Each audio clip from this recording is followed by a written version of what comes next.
Well, decades of legal battles have scrubbed most religion from public schools, but the culture war over faith and prayer in the public square, well, that seems as fierce as ever. Yeah, that's thanks in part to a group of atheists and agnostics that calls itself the Freedom From Religion Foundation. Now, in recent months, that group has threatened legal action against several Georgia school districts for violating the strict separation of church and state. And that has prompted a candidate for governor to propose a bill protecting a teacher's right to participate in student-led prayer. Now, the atheists know that their position is not popular, but they're not backing down. What would you say to someone in Coweta County or Towns County who says that you folks are trying to force your secular values down their throats, that their community's perfectly fine with this?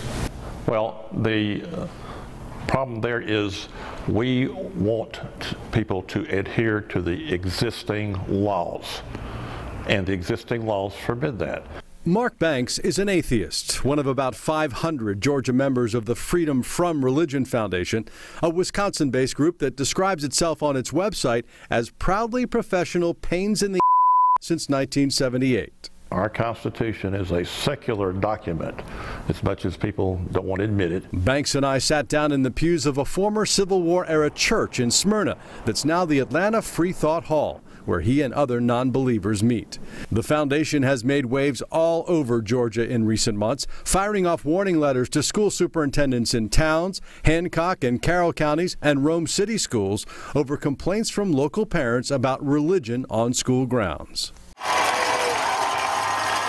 The most prominent case emerged last fall when East Coweta High School football coach John Small was photographed bowing his head with his players. What's wrong with a coach saying a prayer with his players before or after a game?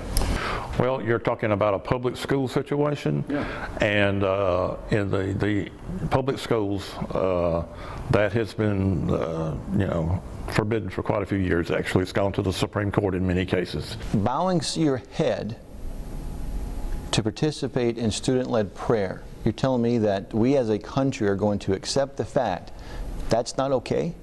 I have a problem with that. State Senator Michael Williams of Cumming, a candidate for governor, has proposed what he calls the Coach Small Religious Protection Act to counter what he sees as harassment and persecution from outside organizations. The need for a law is to reinforce that belief that all of us, I believe, hold that we need to have the ability to exercise our freedom of religion, not just at our homes or our churches, but in the public square as well. Now, Senator Williams was highly critical of the Coweta County School Superintendent for caving, in his words, to political correctness after the district responded to the letter from the Freedom From Religion Foundation with a memo saying teachers and coaches can't join hands, bow their heads, take a knee, or commit another act that otherwise manifests approval with the student's religious exercise.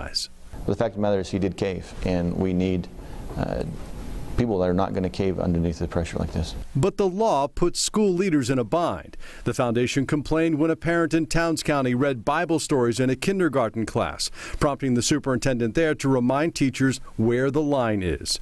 Dr. Darren Barong saying, "This is the first complaint that I'm aware of in our district, and we will continue to educate volunteers and staff on the Establishment Clause to ensure no student feels their rights have been violated." It's a no-win situation. Well, Mark Banks says he knows he and his fellow non-believers are making people angry. Says he's even gotten death threats. But he insists the law and reason are on their side. On the website, there is something called the Nothing Fails Like Prayer Award. Nothing fails like prayer. That sounds to me like it's mocking people who believe. No, not really. It's been proven with scientific studies based on empirical evidence that praying is no better than wishful thinking. It kind of does sound like you think you're smarter than people who believe that prayer works. No, not really. Now, Senator Williams says he doesn't see how his bill defending freedom of religion could be unconstitutional. He concedes he did not consult with Coach Small before attaching his name to his Religious Protection Act, saying he was trying to protect the coach by leaving him out of it. Now, for his part, Coach Small tells me the school has been fully supportive of him. The bill is set for a hearing in the state Senate tomorrow. Sinead? All right. Thanks so much, Russ.